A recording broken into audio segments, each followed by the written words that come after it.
Welcome to the Agents Lounge podcast, where we talk all things real estate with the industry's top performers. Join us as we dive into the inspiring journeys of successful agents and uncover the secrets to their success. Whether you're a seasoned agent or just starting out, we got the tips and tricks to help you navigate the world of real estate. Brought to you by Airtegrity Comfort Solutions. So grab a seat and join us in the Agents Lounge. Welcome back to another episode of the Agents Lounge podcast. My name is Marco Salinas, and joining me today, I have my co-host, Francisco Bermudez Jr. Say hello, Francisco. Hello, San Antonio. All right. We've also got a very special guest joining us today, Mr. Roger. Roger, what's your last name? Guerrero. Roger Guerrero. And you're officially here on behalf of... End Zone Sports. End Zone Sports, okay. End Zone Sports. And then joining us, we have a sub-guest who is our main guest on the last episode. But he couldn't get enough of this place, man. He was like, can I hang on for one more? I want sound effects. Por favor. So here we are. There it is. And that guest is Mr. Raymond Fuentes. There it is. But today's star of the show, though, is Mr. Roger. Thank you. And End Zone Sports. And so we're going to be talking to Roger today a little bit about what he does. And you know, on the surface level, this is kids playing sports. But it goes deeper than that, right? There's a little bit more to it than just kids playing sports, right? Yes.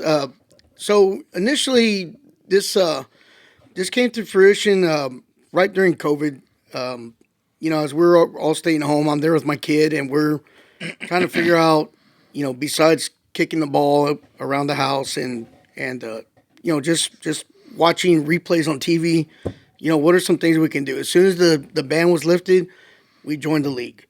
You know, it was what I expected. You know, a lot of people, a lot of fun, very disorganized, but you know, what do you expect for just getting back out there? Right. But it went further than that. It brought back the spirit in me of sports.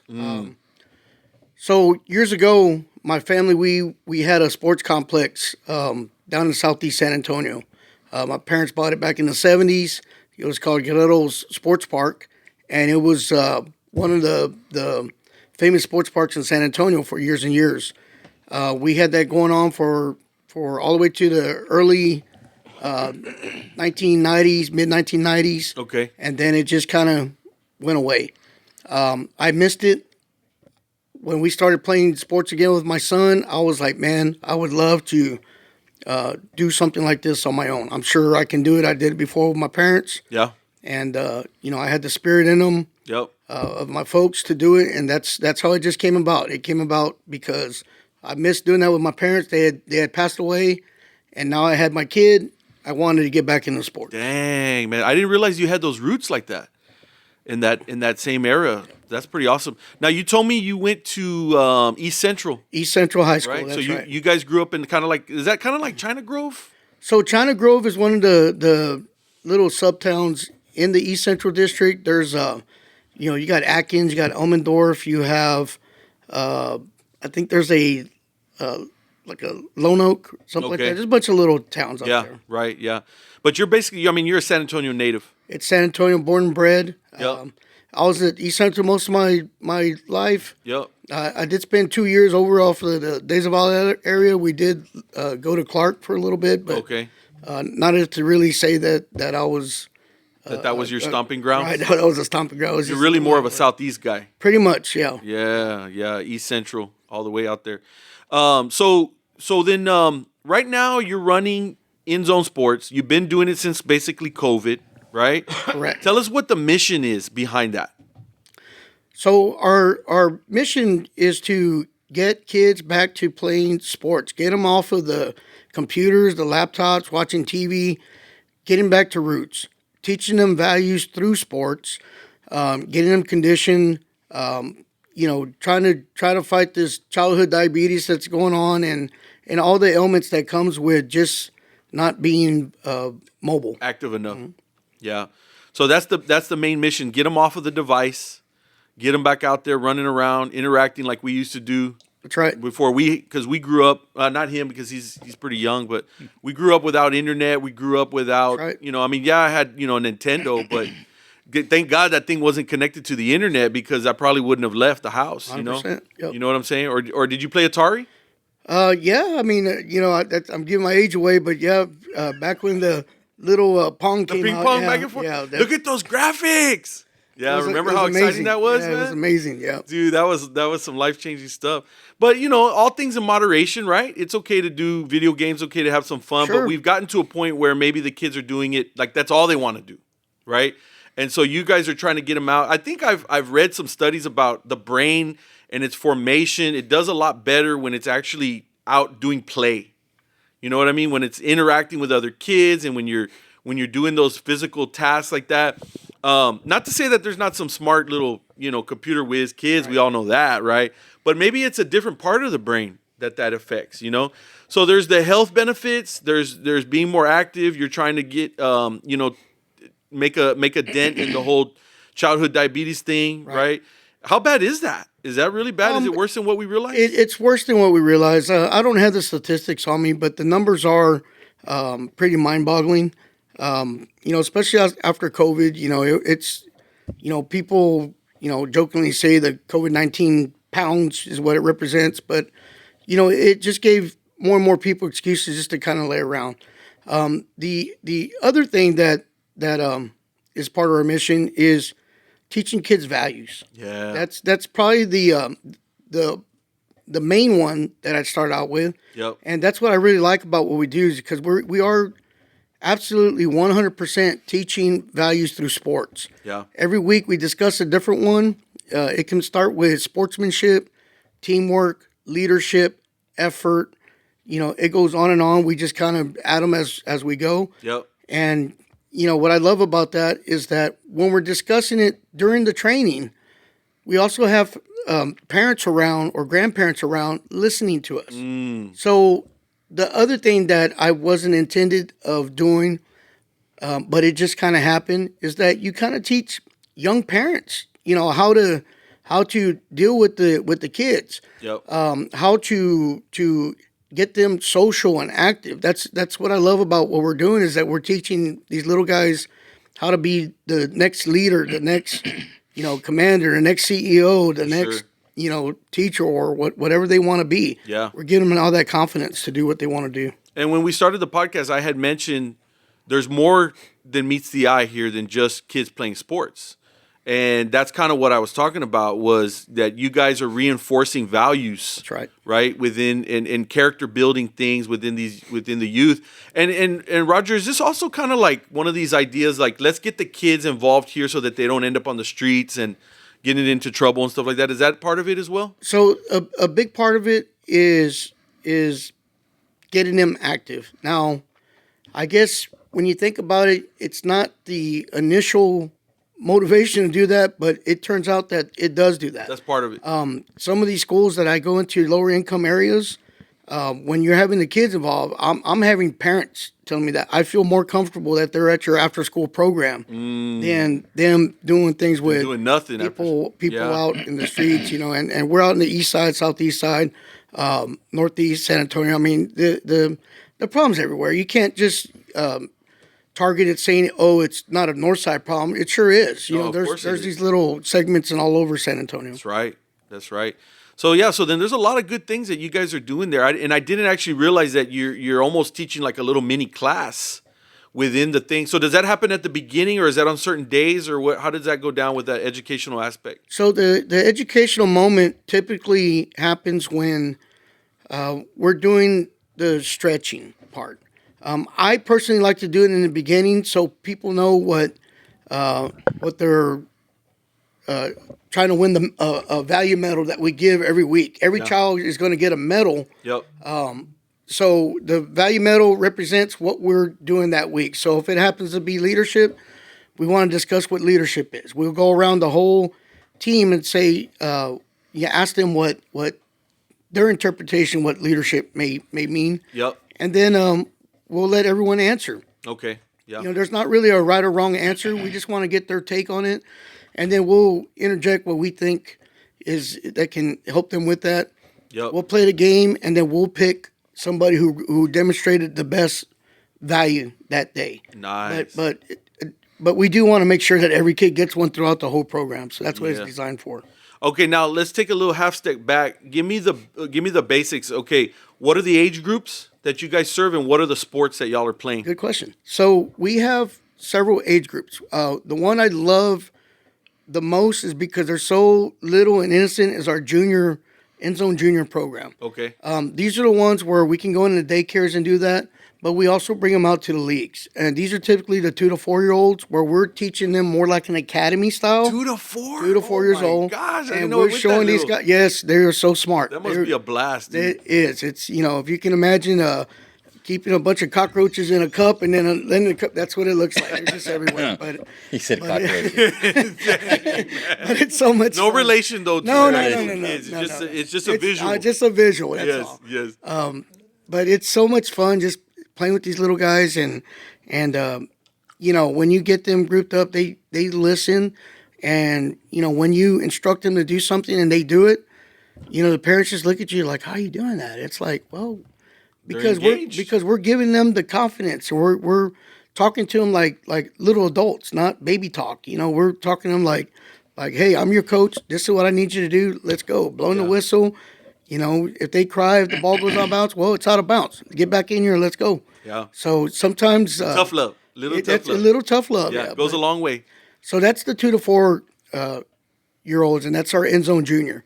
And then we'll have 5 to 6 or 5 to 7. Just depends on how many kids that are involved. Okay. Now you're going to see a lot of travel clubs and all these other clubs call it 7U, 8U, 9U, and it's kind of the same thing, but we just call it differently. Okay. We just kind of designate it 5 to 7, 8 to 10, 11 to 13, and then you have your older kids all the way to 16. So that's typically how we do it. But once again, it really just depends how many kids in those age groups that we have. Sometimes we have to mix and match. Yeah. And it is co-ed. Okay. That's great. As far as the sports, we're going to have several sports. We started off with just soccer and cheerleading, Okay. and then we brought in flag football. And those have been our core sports since the beginning. Now we introduced t-ball, coach pitch baseball. We now have volleyball, and we have basketball. And this coming month, in March, we started a cornhole league for adults. So we're going to be doing that to Even the adults can get involved? adults can get involved. That's we don't have an adult sport yet, but typically at the end of the season, we like to have a parents versus kids game. I think Francisco just signed up. Do we get medals too for? Yeah, Participation. yeah. That's such a blast, and that's all over our Facebook. So that's kind of an unofficial thing. It's an unofficial thing, but the parents love it. It's one of the most popular things. Oh, the kids love it because they want to break ankles. They're out there to. Golly. I mean, they're tough. They're tough. Dang, dude. Yeah, they're not playing around. My own kid tells me that, and I'm like, no, son, I got a referee. Well, go break somebody else's ankle, not your dad. Right. So maybe Raymond or Francisco can chime in on this, but I know you're very involved with soccer. That was a big part of your life, right? Did you do any sports or anything like that growing up? Were you part of anything like that? Well, mine was on the playground. Back growing up, man, we were out until 8 o'clock, and you didn't come in until you heard your mom screaming. That was our league. The glory days. Yeah, man. Obviously, times have changed. You can't do that anymore. But right. I learned how to play basketball at a church. Basketball hoop that we all would go out until like wee hours of the night. Weekends, man, we would go and meet up at the elementary school and play tackle football. That's how we learned. In the rain. I miss that world. Oh man. Yeah, man. We almost had like our own legit little sandlot, man. There was a baseball field down the street from where I grew up, and we practically lived there, man. So those memories you don't forget. Yeah. It's a big part of our childhood, and it's getting harder to just make those memories kind of organically, so to speak, like the way we kind of did in our era, right? And so it's good that there's a structured official place or opportunity for stuff like that, like there is with absolutely. with Roger's group. I mean, back then growing up, it was, organic, right? You go hang out with all the kids in the neighborhood and go do whatever, and you didn't have your parents watching you, hovering. Obviously, again, times have changed. You can't just go run around anymore. So this these leagues, I mean, I think is a good thing to help kids get out. A big part of that because it does give them a very safe element and environment. We have the coaches that they get background checked. For that. There's normally a lot of security running around. You have the park patrol out there, and plus other parents that are just watching that. So, we create almost like a village feel, and we're taking care of one another and parenting other kids. But yeah, you're right. Our medals back then were the bruises and cuts and missing teeth and black eyes and stuff. Getting back home afterwards. Yeah, and so those medals, I mean, they are just for that. We do still try to keep a little competitive aspect to it. So at the final week, we do play for a championship trophy. So we're not trying to create everybody gets a trophy type of thing. Yeah. Well, that was going to be my next question. They do get achievement medal for completing the season. For sticking with it. But that's not the one that they all want. The ones that win first place. Yeah. The ones that win first place, they do get a nice earned. trophy. So it's earned.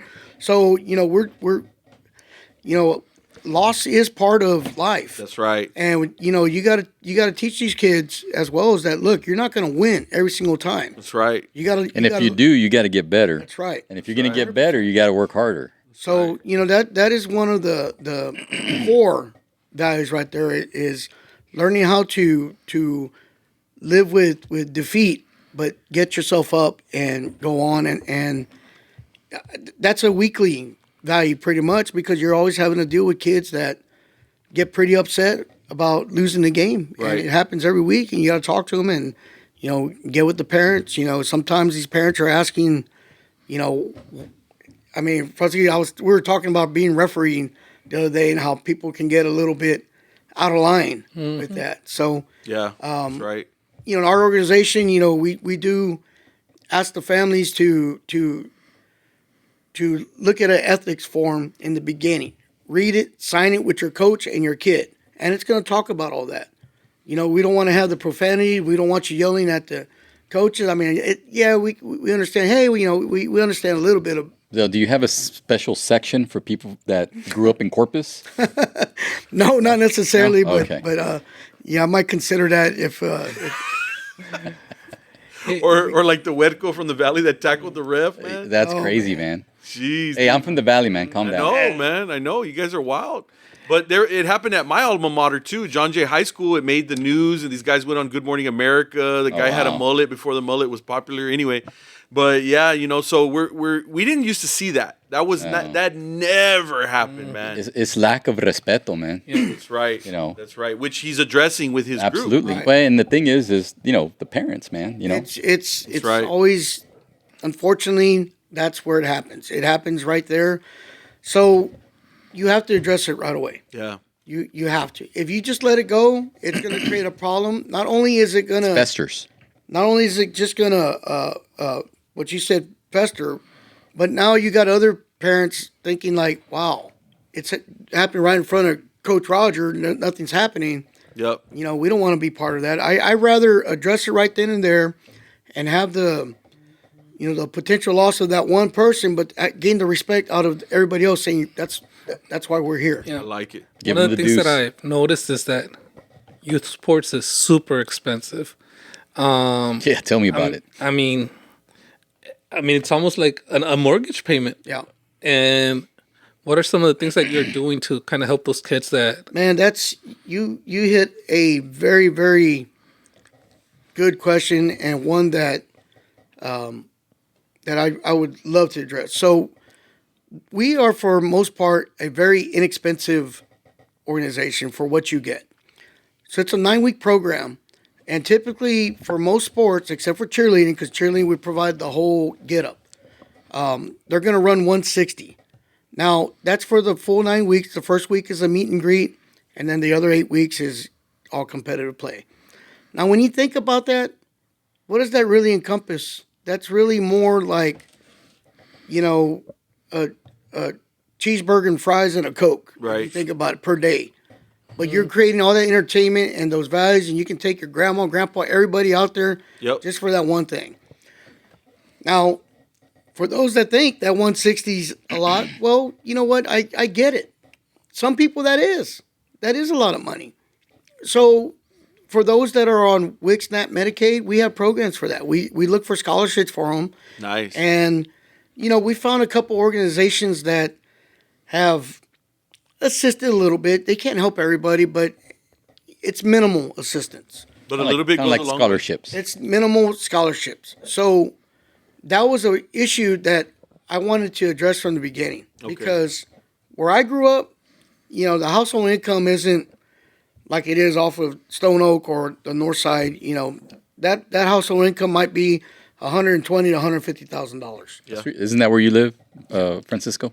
Yeah. No, he's in the Dominions. Oh, Dominions. No, don't stop spreading rumors. So business wise, it makes a lot of sense, and that's why you see all these other organizations up there because it makes sense. Right. Whereas I do need to make money. That's 100%. I can't do this without it. But I thought that what, let's see if we can figure out a way to get more kids involved. Let's look at our mission again, and let's see what it's going to take to get a nonprofit of our own. So we decided to work on it, and in early 2023, we were able to form a nonprofit. Nice. Now, the goal on that is to try to assist these kids with the funds that are coming in with the nonprofit and to assist them. So, year to date, we've probably helped out about, I would say, at least 30 to 40 kids. Okay. How many are typically registered in a season for End Zone? So, kids in general, we've had about 550 to 600. Wow. For one season. For one season. Okay. And you're able to financially support about, how many did you say, about 40 to 50? So we were able to do about 40 kids, and it wasn't full scholarships. We weren't able to do that, but we were able to do partial scholarships. So, which is a big part. But that's an extra 40 that may not have done it otherwise. That's right. And we assist them. We help them out. We create payment plans. There's different ways to do that. Yep. And they're not having to nearly come up with the. So let me ask you. So if somebody wanted to help, what do they? That was going to be my next question. So those are the best questions because this type of business organization, you need all the help you can get. There's not enough people that you can say no, we're good. Yeah. You're never there. It changes weekly. So the first request I would be the personnel help, the people that help out, volunteer, the volunteer, their time, the setup, the breakdown, we can always use coach. Even there's a coach, having a second coach out there, that helps. Yep. We talked about referees. For a while there, I was having a lot of trouble finding good referees. There was a moment where referees didn't want to go, or you couldn't find them. They were tired of dealing with the parents. Not our group. We never had them there, but other organizations yelling at them. It's like it's not worth it. Why do we want to? Why do we want to be there? Volunteer their time. Yeah. In some cases, meet them in the parking lot and trying to beat them up. And that's happened. And those people from Corpus. That's happened in baseball fields, the basketballs, courts. It's unfortunate, but it does happen. Yeah. We just had a conversation about the Francisco on the golf cart, and it's sad. Yep. So we typically put one of our coaches out there to referee, and then for the championship games, we try to look for actual refs. If not, I'll go ref. I'm pretty good with the calls, or we'll get one of the main head coaches out there in a zebra uniform and refing. Yep. And then just having, somebody there for end zone to do whatever. It might be like, hey, I need you to go go take this equipment over there. Can you assist over there, take a bag of ice? I mean, people get bruises all the time. Yep. Just anything. Or we need pennies. I mean, anything can pop up. Sure. And then the other thing is the financial help. Monetary. The monetary part is, to me, that's the easier part. There's a lot of companies out there that are looking for ways to lower their tax burden. Yep. So, you have a decision. You can either send that money to Uncle Sam and not know what's going on with it, or you can do something that's in your community and send it to some place that's an actual 501(c) and see how it can help. That's right. You get to see the fruits benefit of it. the community. Yeah. And my goodness, go to the games, set up shop over there, put a tent up, talk Yep. about your business. Yep. I invite businesses all the time to come out and, pass out a water bottle or, talk to the parents about whatever your business is. So that would be the second way. The third way is individual, sponsorships. We do sell different types of sponsorships. We have field sponsorships, medal sponsorships, trophy sponsorships. We can put your name on it. You can put your name on the shirt. There's all kinds of things. We have a menu for that. It's not real expensive, but they average around $500 to do some of those. So there's a little bit of something. Do you have anywhere online that someone can go and see these lists of ways to contribute? So that I had on the website at one time. Now, right now, under the nonprofit, which is called Go Play Sports, the other thing you can do is get into one of our golf tournaments that we're doing. We're going to have our first one, but that's going to be in October. It's actually September 27th is the date. September 27th. And Are you still with us on the podcast? He's over there. Come on in. I'm enjoying it. Hey. September 27th. And that one, what you're asking, is the one that has the drop-down menu, boxes yeah. where you can get the sponsorships. I want to do something with being able to sponsor us on the league level, but I'm not in charge of that website, so it's hard for me to do anything on there. Best I can do right now is maybe put it like on a page, and then people can call and say, "Hey, I want to do that." But you wouldn't be able to go like with the credit card and do it on our website. You would have to get with me and do that. Okay, so Roger, you sponsor the golf tournament. You show up, you golf, you have a good time. It's for a good cause.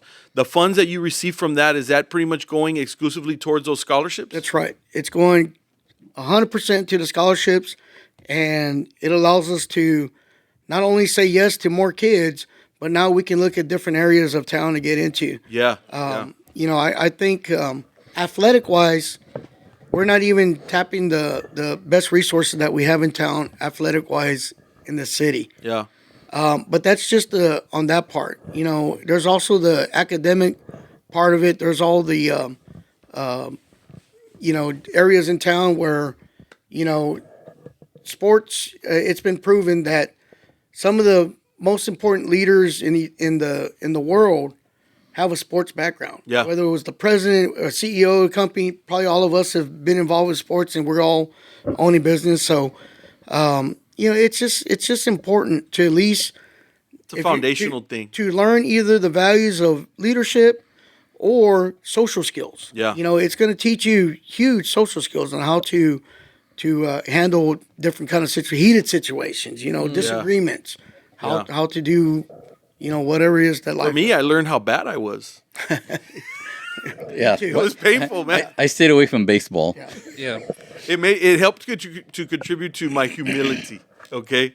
Because, you go in there thinking you're all good, and then, man, there's some good players in those leagues, man, and they'll humble you real quick. You get humbled very. You know what I mean? Yep. So you're like, damn, I'm not a hot shot after Very all, quickly. dude. Shoot. Yeah. So yeah, you're teaching some really important things. No, and just a testimonial for Roger. Like we're golf buddies. Like we play a round of golf every week for the past couple of months, 6 months, a year or so. Couple years.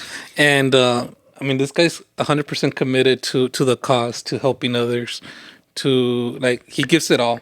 Yeah. So whenever he asks for help, like I know for sure that he's doing the right thing to help those kids. That's awesome. So That's good Thanks. stuff, man. Yeah. Yeah, I think you got a real good thing going here. What's the actual venue, or like where are y'all doing the games right now? So I brought this this flyer here, and I don't know if we can show it, but I Yeah. can tell you I know it by heart. Yep, definitely. We have 2 venues at the moment. We were up to 4, but we scaled it down just so I could be involved a little bit more in it. Yep. Give it a little bit better quality control. Sure. So our Saturday venue is at Copernicus Park. That's over off of the east side of San Antonio, southeast if you want Lord Road, and we have soccer and flag football at that venue. Okay. The Sunday venue is at Lady Bird Johnson Park off of Nacogdoches. That's going to be between 410 and Wurzbach Parkway. Okay. That's where you're going to have the flag football, soccer, cheerleading, basketball, volleyball, baseball. Nice. Yeah, and we'll make sure we add that website to the show notes for this Great. episode, and we'll have it. It'll go on YouTube, and we distribute it all over the place. So we'll make sure that gets included, and that way, if anybody happens to hear this or watch this, they'll know how to follow up with you and everything you guys are doing. Awesome. So that's some good stuff, man. We really appreciate you being here, Roger. We're just about to wrap it up here. I always like to ask before we finalize, is there anything else that you're into besides sports and besides golf? You do anything else for fun? Yeah, so probably one of the things I like to do is I really like messing with the outdoors. At one point I was doing decorative outdoors. Just throwing down concrete, stamping it, That kind of stuff. building barbecue. So you weld? You welder? I'm not a welder. No, I'm not a welder. How do you put it? Then how did you put it together? Well, the islands, Like with the barbecue stuff and all that. so the barbecue islands, they're pretty simple. You can just make them to fit a particular barbecue pit. So let's say that you're fortunate enough to have a Viking gas grill. You just build take it the around measurement. it. So you just get the dimension, Got you. and then you can just build a cantilever edge and just kind of Gotcha. sit it on there. But those are just kind of things that I learned how to do. I didn't learn how to weld, but you don't really need to know how to do that whenever you're the boss. You get other people doing it. And you know what? Like sometimes after we do a round of golf, I'm like, hey, I'm gonna go home. He's still going out there dropping off flyers and networking with other like daycares. I'm like, he doesn't stop. I don't know how you get so much energy. That's probably my other thing I like to do is just being around with other people. I like surrounding myself with sharp people, getting their ideas. What are you doing with Francisco?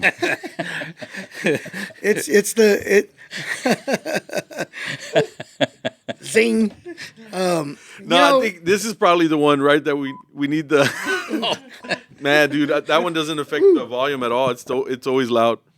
Anyways, that's for the cuss words. Yeah, it's I just like hanging out and just talking to people, man. Hearing different people's experiences, and it's always been like this for me. But now that I'm the franchise owner of a sports franchise, you can kind of attribute everything to sports.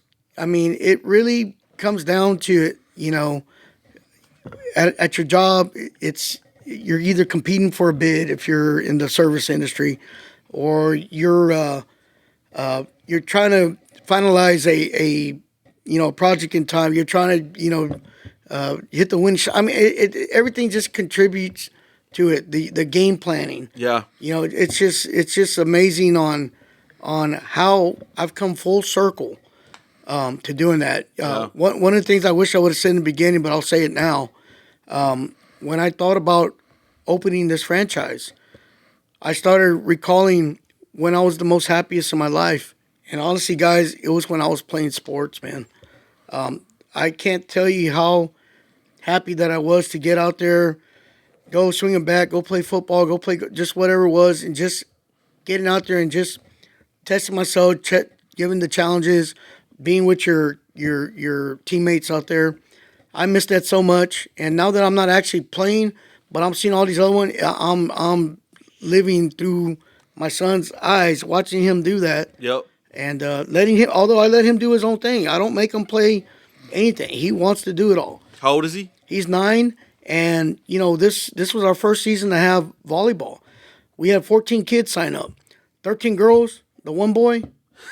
Your son. Here's my son. Chip off the old block. He wanted to go check it out, and you know what? I'm like, man, why aren't more little boys playing volleyball? Right. We're starting to see more little girls playing flag football, which is cool because flag football just became an Olympic sport, and it's going to be at the 2024 or 24 Olympics. I don't know. Yeah, he hasn't done the Olympics for a couple of years. It's going to be official sport now. I heard about that, but I don't know when. I lost track because I'm keeping track of the World Cup. Yeah, I got you. Yeah. If somebody wanted to get in touch with you about the golf tournament, what's the best way? So you can call me directly at the 210-962-2933. That's the end zone number. Is that the one on there? Yeah. Gotcha. Or you can go to the website, which is called goplaysportsinc.org. That's the nonprofit. That's the nonprofit. That's where we're going to hold it. You can get a hold of Francisco if you know him. You can call me. You can go to the End Zone website or to our Facebook page, and you'll see it on there. Okay. But really, it's really spreading more word of mouth. I'm letting the local groups. We talked about that at the place we were at last time. And cigar shop. I just want to not only just make it about trying to earn the monies for his kids, but when you ask me what are the things I like doing outside of sports, I like being with other business guys, connecting people. Yep. I like being able to network. Yep. And see how we can make each other better. I want to not just bring myself. I want to bring everybody. Iron sharpens iron. That's right. I love it, Roger. We're a little over, but that's all good because you had a lot of good things to share. But I got to thank you for coming on, man. And I think what I really like is how you're keeping this thing going, this legacy that your parents have started. Yep. That's pretty amazing, man. Because they had something in the 70s. That's and giving kids an outlet.